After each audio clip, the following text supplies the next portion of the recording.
Hello and welcome everybody to this session on how to craft your deep tech story. Before we start and I introduce this all-star panel, can I just get a show of hands so we understand who's in the audience today? Would you put your hand up if you're a deep tech founder? Ooh. Okay, great. And put your hand up if you're a deep tech investor. And anyone here in marketing? Okay. And anyone at the Who's in conference? Anyone PR? One. Oh, nice. Okay. Two. Right. Fantastic. So thank you for that poll. Storytelling's one of humanity's oldest technologies. And I say technology intentionally because storytelling is a way for us to take complex information, encode it, and make it viral. And in deep tech, storytelling can be an accelerant, which is what we're going to explore in this session. So before I ask my all-stars to introduce themselves, I'll go first. My name's Tamara, and I'm the founder of ThoughtLDR. I'm a former tech CMO turned agency founder. And ThoughtLDR uses marketing, thought leadership, PR, to help companies, tech companies and tech founders change the world faster. So with that, I'm going to ask Francesco to my right to introduce himself. Thank you, Tamara. I'm Francesco Moiraghi from Unruly Capital. We are a small pre-seed fund, really view ourselves as a discovery platform for what's next. So very broad. We go as early as it gets and as weird as it gets. So we have stuff in bio, we have stuff in fusion, we have a few co-investments with Lowercarbon. That's pretty much it. Invest globally wherever it's more fun. Hey everyone, my name is Shuo. I'm a partner at Lowercarbon Capital. For most of my life, I've grown up with this struggle of not feeling like I'm good enough. And in a lot of ways, I'm so dedicated to climate change because I believe if I can save the world, somehow I can justify to everyone that maybe I'm deserving of love.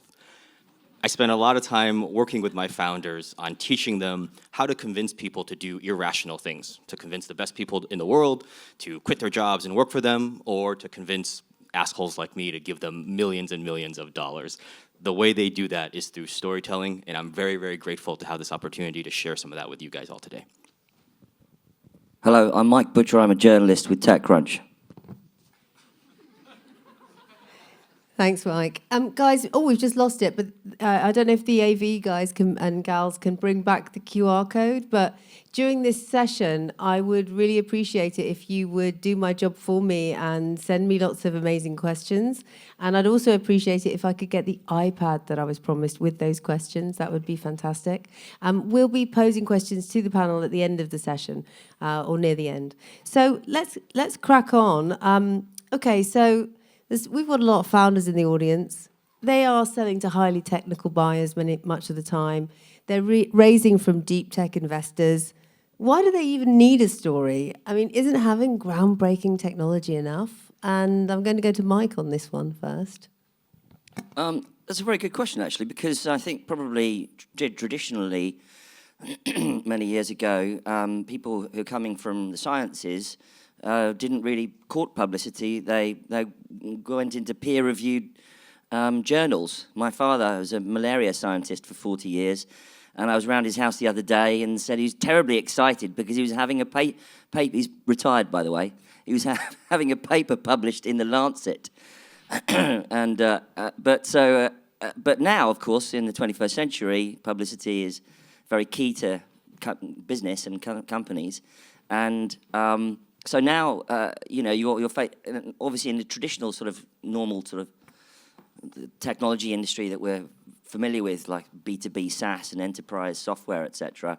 These are very hyperscaling style companies that are built often very much slightly on hype, to be honest with you, and therefore publicity is very much part of what their bread and butter. But deep tech companies operate on sort of longer timelines, perhaps, have maybe a much more complex story to tell, and yet they must enter this universe as well, as much as anyone else. And I certainly, from my perspective as a journalist, it's become very fun, actually, to talk about deep tech and write about deep tech companies more as part of my work, because these are, there's very sort of interesting stories to be told, as opposed to, another piece of software that can do your accounting for you. Maybe Shuo, to add to that a little bit, I think if you're a founder, one of the hardest things to understand is when you walk in the room and you're talking about your technology, you are a source of fear to your audience. Most of you are going to be the smartest person in the room, talking about highly technical terms that make people realize they don't know what the fuck you're saying. And where there's ignorance, the next obvious step emotionally is fear, and then where there is fear, there is the answer no. So part of what you're trying to counter is you need to use storytelling to create a safe space for your audience, whether it's an investor, whether it's a potential customer, whether it's a potential employee, so that you can create that opportunity for people to take risks and for progress to be made. That's fantastic. Thanks for that. Fear is definitely an emotion that, starting with a tech slide, can inspire in audiences. Francesco, can I ask you, you've got a really interesting story because you're not only a successful deep tech investor, but you've actually been on the founder journey yourself. Talk to us about why having a good narrative, a good story, impacts you as an investor, and also how it was when you were actually a founder. I was a very naive founder, incredibly naive. One of those founders that get in the arena because they read that being a founder is cool and it's interesting and you should build something, which is the worst possible mindset to get into this game.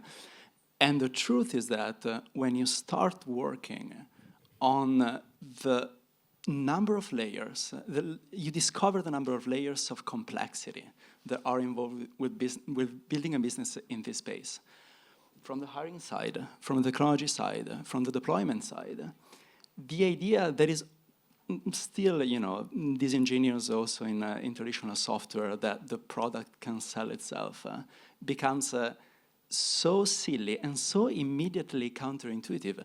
You need, first of all, as a deep tech founder, you need to hire the best people in the world for every single work package you have. There is no single deep tech founder that has all the technical skills, commercial skills, marketing skills, operational skills, deployment skills needed.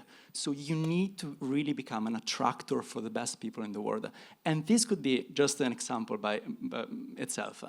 How do you convince those people to work with you? The narrative then becomes the only potential center of attraction and the only possible magnetic pole that you can use to get these people around you.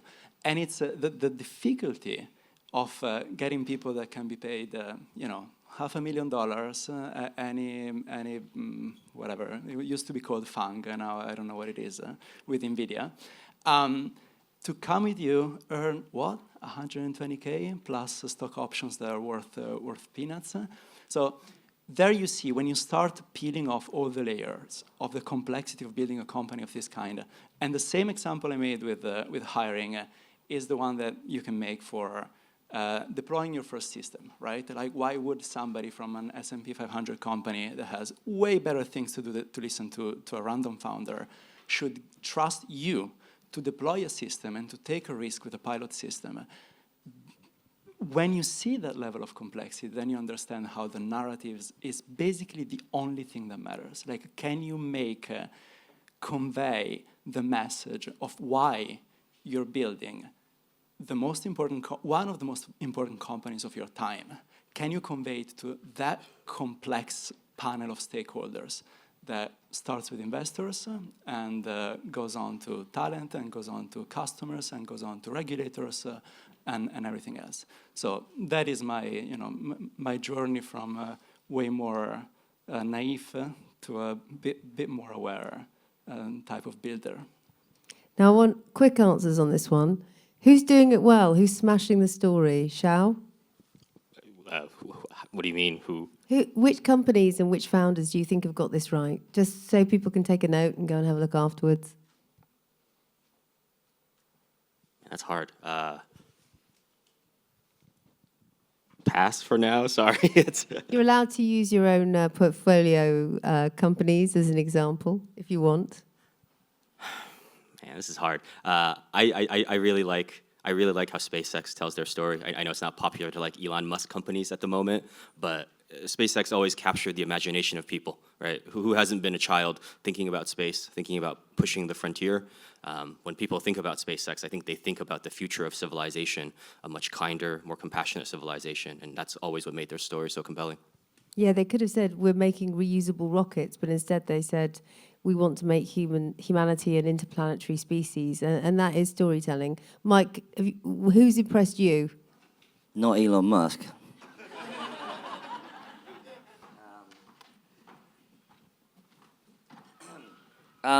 I think that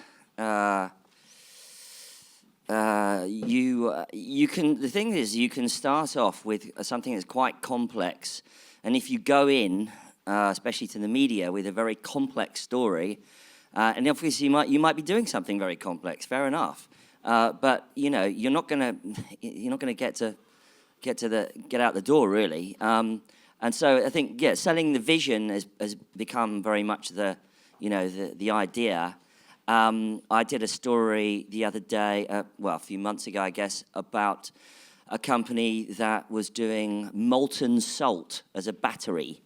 And now, as soon as I heard this, and I wasn't really familiar with the technology, unfortunately, so they had to explain to me why molten salt was actually turned out to be quite a good thing for storing energy. And when they started to tell me, I just thought, oh, goodness me, okay, molten salt, right. But eventually, it just became quite clear that actually this was sort of the decentralization of energy. And instead of having to have enormous, centralized, both like massive nuclear reactors and coal-fired power stations and gas stations and whatever, you could decentralize down to very relatively small, sort of almost like little reactors, but or batteries that could store this energy. And I just thought, well, that's actually now we're cooking, as it were, with molten salt. This is actually a much more interesting story as a result. And so I think if you can, if you zoom out a bit and you say, listen, we can decentralize power, that's like, a great, you're going in with a headline, effectively, and then you can capture somebody's interest, especially in the journalism world, and then you can go from there. Francesco, where does a great story come from? For the founders in this room, people working in marketing, is it the founder journey? Is it a mission, to solve customer pain points? Is it a eureka moment, or is it purpose? Where do you think great stories come from in deep tech? Purpose, 100%. 100% because the mistake that oftentimes founders make, and it's a mistake that derives from optimizing your narrative for VCs, is that you think you're building a lemonade stand and you need to sell your product. We're not talking about a product that need to be covered with a sales, cosmetic facade element that is your marketing, your PR, your narrative, and then you outsource it or you hire somebody to help you with that. It's about a company that, in the best case, is going to take probably 10 years to get to steady state, or to get to a point where it's a global company that has the relevance that you are aspiring to. The only coherent element that can drive a company through 10 years of pain is that sense of purpose. So really, you're not building, the narrative element should be completely liberated by the point of, this feeling that you're selling something to VCs. VCs don't matter, okay? You have to sell this thing to hundreds of stakeholders, and they're all the stakeholders I was mentioning earlier, for 10 to 15 years. That is a level of complexity that doesn't come intuitive. And to go back to your, I am certainly not on the same political side as Musk, but he is the answer, the perfect answer to how to craft your deep tech narrative.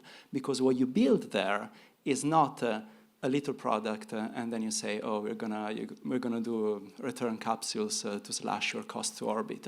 You're building a movement. You're going to Mars.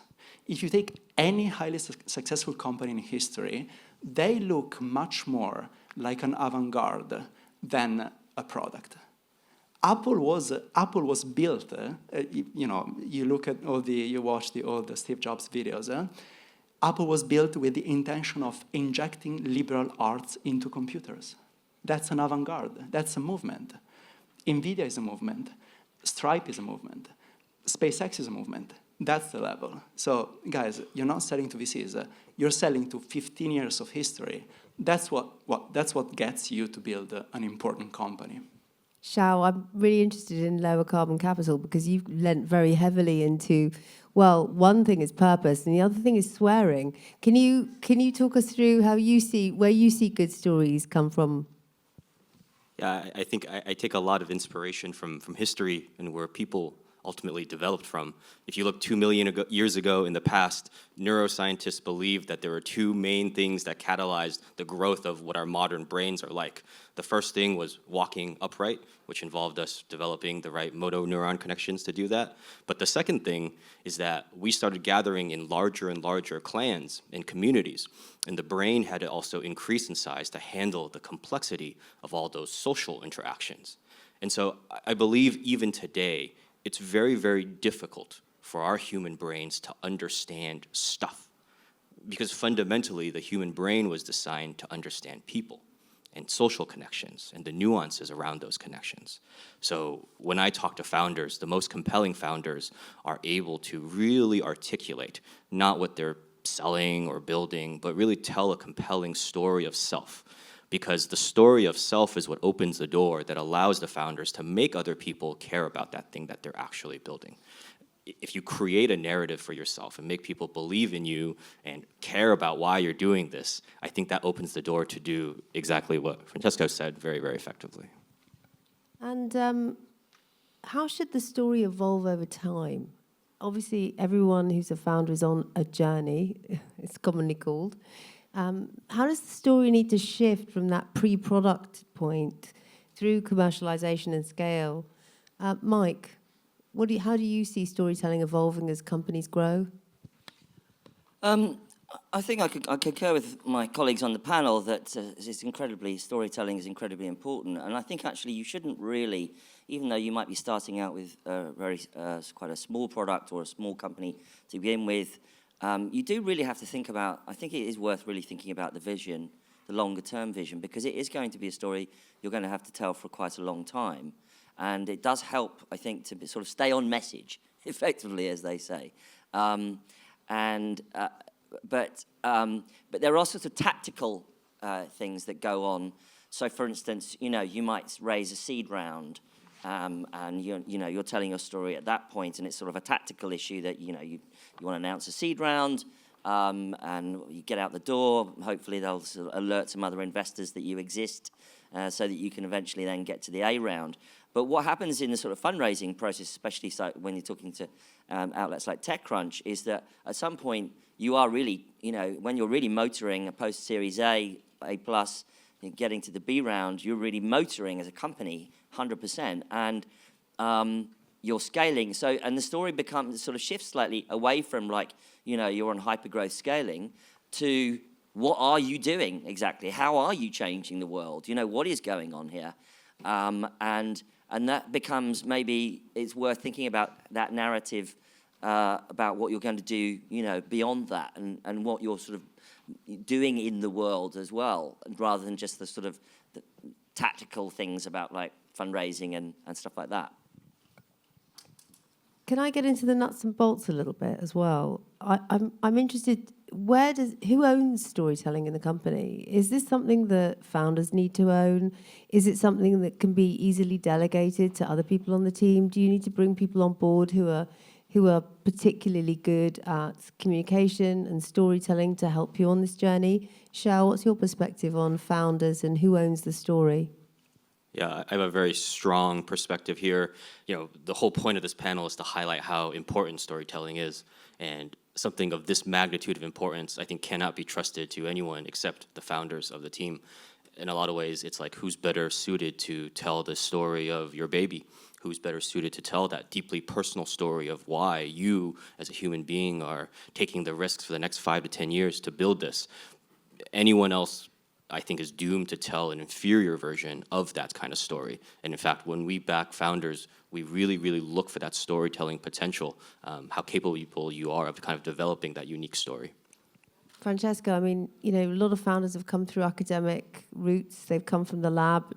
Do you feel that they need help to get ready to do this? Do they need support to unlock this storytelling superpower? They need support, as they need support in any other part of their business, not specifically on storytelling. I strongly agree with you that the point is, if you liberate yourself from the idea that storytelling is a sales thing, and you start thinking that it's about crafting the identity of your company, then it doesn't matter if you come from the academia, it doesn't matter if you come from a sales background. The only point is you as a founder must own the identity. You are in the position of crafting the identity of your company, and the narrative is just a way to structure it in a way that is accessible to others. So I'm really aligned with you on the fact that, guys, as a founder, you have to dominate the narrative. You have to be absolutely obsessed with every single detail of that narrative, because that's the identity of the company you're building. And interestingly enough, although this is something maybe Mike can add something to, we are in an unprecedented moment where for the first time the founders can do much more than they were previously able to do in terms of conveying directly, without intermediaries and without relying on third parties, that narrative and that identity. That's why you see some I think there are some incredible masterclasses in communications on X by some great founders that are just, get rid of the middleman. We are gonna dominate the narrative and present our company for what it should be perceived. And this, I think, fairly unprecedented. Speaking as a Blue Sky user, I think I agree that, I mean, we've all become influencers, haven't we, unfortunately? That's the way capitalism goes, I guess. But storytelling is really important, and when we do, let me just give you sort of like, a window into this. When we do TechCrunch Disrupt at San Francisco, it's in front of 2,000 people in the audience. There are 10,000 people at the conference, and there are 10,000 people listening, watching the live stream when you pitch on stage in the Battlefield section of our conference. You get 6 minutes to pitch and 6 minutes for Q&A. To get to that point, I think roughly about 20, 25 companies are on the battlefield. To get to that point, those people have gone through 6 weeks of training by our editorial team, for free, by the way, on how to pitch on the TechCrunch stage. And you might think, 6 minutes pitch, come on, 6 minutes Q&A. Honestly, it's very tough.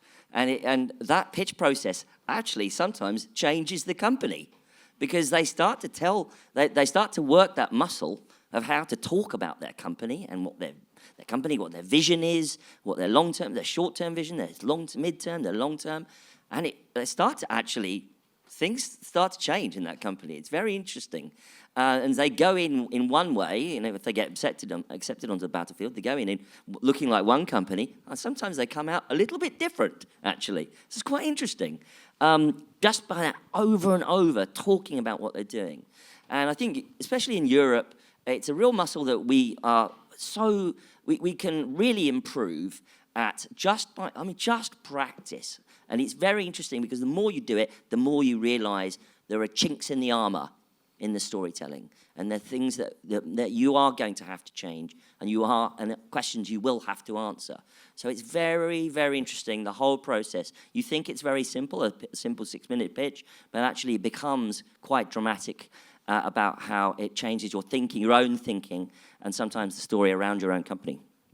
Shuo, just reflecting on how investors work, do you think investors could do more to help some of their portfolio companies master stories? Do you think that in pitch processes, when it's a no, there should be some feedback on what was missing if it was storytelling?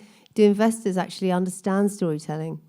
The short answer is no, but this is the broader thing that founders should really understand. 90% of investors are just awful. They're not going to add value to your company. But to what Francesco was saying, then when you choose your investors, you want to make sure that they have something substantial to communicate to you. And storytelling is one of those things. If you're working with a firm that doesn't have strong storytelling themselves, then it's super, super unlikely that they have anything interesting to give you or teach you about storytelling in itself. I think the other part of it is, to the earlier question, a lot of deep tech founders come from academia, and they don't have a background in drama or performance arts. But what we're talking about is essentially a performance art, and there is a lot of really, really interesting learning on how you get good at that. You practice, you train, to Mike's point, and so much of the early stage storytelling and the tactical practice you do matters in terms of how fast you can mature as a founder.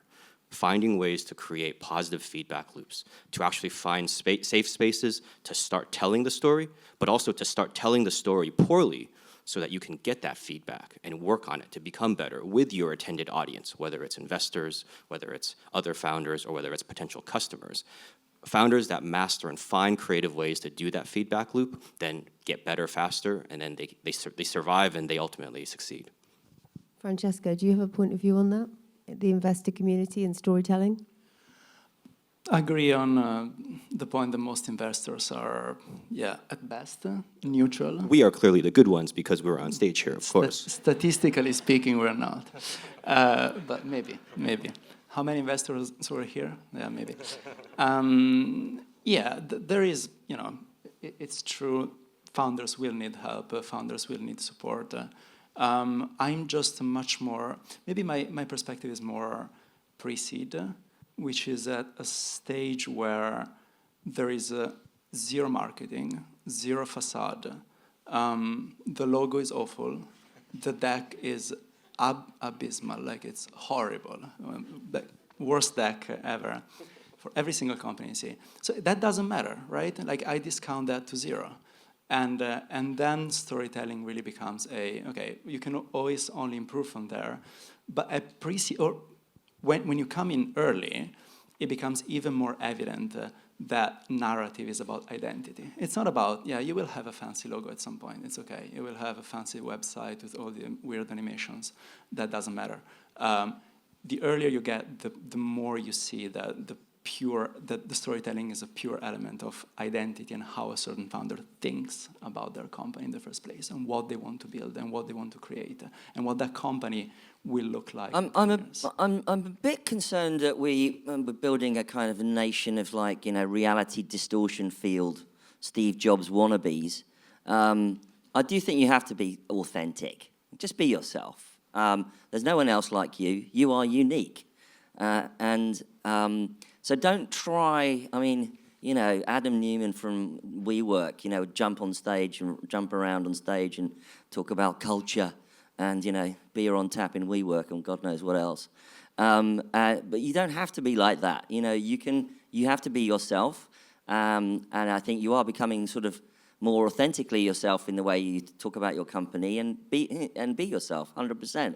You don't have to pretend to be, we're changing the world kind of person all the time.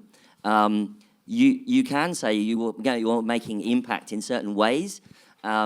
Probably don't over-egg the pudding, as we say in England, too much. But it's great to have a vision, but just be yourself, 100%. Well, that's a really interesting point, Mike, because is there a point where there can be toxic storytelling? Is too much storytelling sometimes a red flag? And I'm thinking about companies like WeWork, like Theranos, like FTX. How do founders balance that? How do they balance reality, commercial reality, technical reality with their bigger vision and purpose? I did have, I was on a Zoom call the other day with the founder, and he was just he's on and on. It was like giving me War and Peace and about this thing. And I'm going dude, what is it? What does it do? Can you stop telling me your vision? You do have to kind of cut the vision for a second. Now, how does it work, please? That you do have to get that in. So yeah, but you know, maybe he's seen too many YouTube videos. It's a great point. I think, especially to what Mike's saying, good stories are authentic. And at the end of the day, the good story still has to be supported on the foundation of truth, on the foundation of how well your technology works, techno-economics, the realities of physics. All these things are really, really important. And it's also really important that, you know, for the two of us on stage and all the other investors sitting out there, we have a responsibility to then also distinguish where does the story begin and end. What is the actual impact of the technology? Does it actually work? This is a responsibility that all investors have to hold very dearly as well. Maybe one thing on Theranos we work. Guys, fraud is fraud, okay? We're not talking about that. And actually, probably those examples are the result of that culture that sees storytelling only as sales. Because then if storytelling is an end in itself, then it takes its own direction, and the company doesn't matter anymore. But I think there is a huge hiatus between fraud and a company that is ambitious and crafts a storytelling that is ambitious. It's well said. Yeah, it's really important not to let the bad actors actually be a barrier that prevents you actually tapping into the power of storytelling. Let's talk about talent. I mean, we've touched on it briefly before, but we've talked about the investor community and how they receive storytelling. We've talked obviously about the journalist perspective, what works for journalists when it comes to storytelling. But what does talent, and talent is such an important part of every company's success, possibly the most important thing, that ability to compete in the marketplace and attract the best and the brightest to help you achieve your mission. Do especially technical hires, care about storytelling? Shuo, you're laughing. I think everyone cares about storytelling. I mean, this goes exactly to Francesco's point earlier. Your goal is to bring the best possible people to your company. The best people in the world already work someplace else, are already well compensated, and in the early days of your business, you don't necessarily have the ability to give them the most lucrative offer. So you need to find something else to really build that compelling story around, hey, why should you change your life, take this risk, and come here and work for me? And so much of that is also understanding your audience, understanding what intrinsically motivates people, and crafting that story using theory of mind to project that out and then draw those people in. It's one of the few things that equalizes the field, no matter whether you have $1 billion in revenue or you're just an early stage founder. And Francesco, what about customers, technical buyers, thinking about trying to penetrate organizations that are much bigger than where you currently are? How does storytelling work in that context? I really like the expression of leveling the field.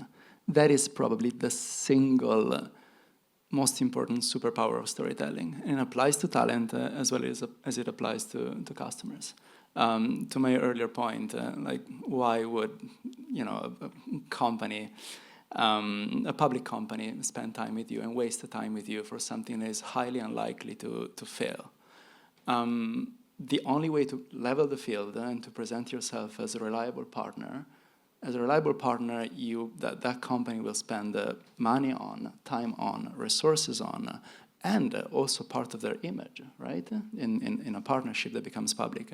The only way to level the field and be able to interact as equal is by virtuous storytelling. So I really like the phrasing.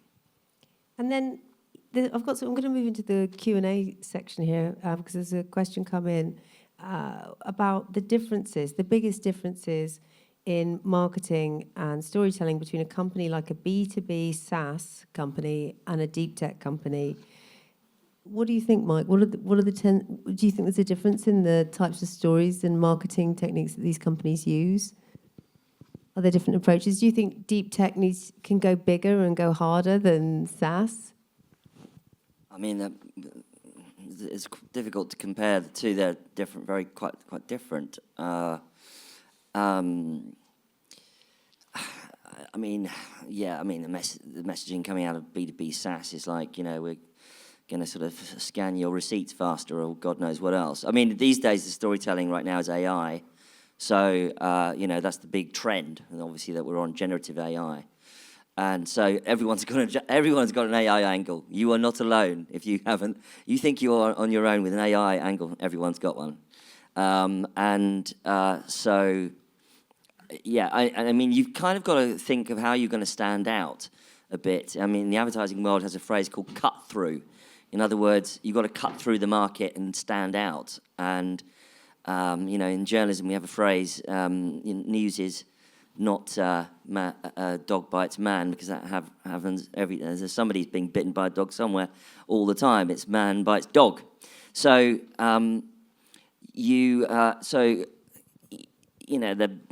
enterprise platforms and what have you, these things they're hooking into, the acceleration of things like AI and how that exponential growth that's going to happen. When you're talking about deep tech, yes, there may well be some AI element to it, but it's very science-oriented as well. So you're applying something that's come out of research, perhaps, real R&D, heavy R&D, into a new world and sort of cutting through that way. And I think that's that's why things like Hello Tomorrow have taken off, haven't they? Because people have started to commercialize this research in this way. So I think it's very exciting. Because of what's going on internationally and geopolitically now, I was at a defense conference the other day, and somebody said to me, "Well, it's deep tech, but all deep tech is defense now." Because defense is now an angle in terms of how you're going to talk about what you're doing, sometimes I do look for those stories because that's a big story that's going on right now in front of our eyes. Connecting to trends and sort of macro, political, geopolitical, and economic context is quite powerful. Shuo, just in terms of the stories that founders are crafting and thinking about, is differentiation then important? Absolutely so. Maybe just to go back to the previous question a little bit to help answer this one. First, we have to make a distinction, right? SaaS is a business model.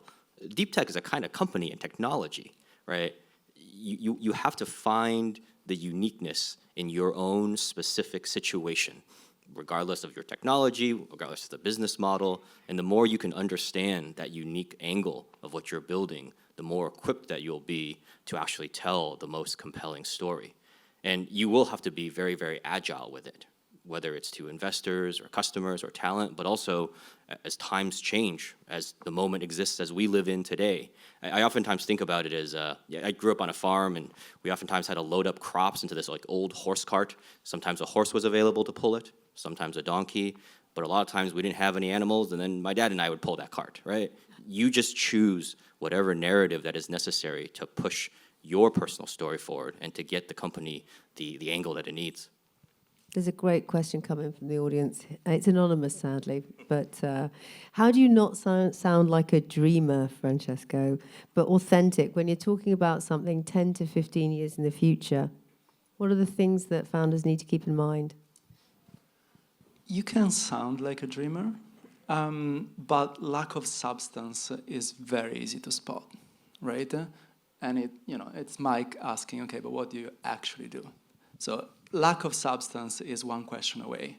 So sound like a dreamer as much as you want, as long as you have a command not only over the narrative, but command over the business. And how that business is going to play out, and how the market is going to play out, and the challenges of the market, and the challenges of that technology and everything else. So it's it's okay. The point is there are many elements in the way a founder frames a narrative that for investors are a good proxy for what this company is going to look like in the future, right? So it's not just like about sounding like a dreamer. It's about okay, does this narrative present features so that I know that this founder in the future will be able to understand the dynamics of a market? Okay, like know that investors will use a narrative as a proxy for the objective elements. Okay, there are the business, there are what you're capable of, there are the markets, the dynamics, and everything else. So that's my message. Like bullshit is one question away, and you should just be building a good business. A bit of a side point on this.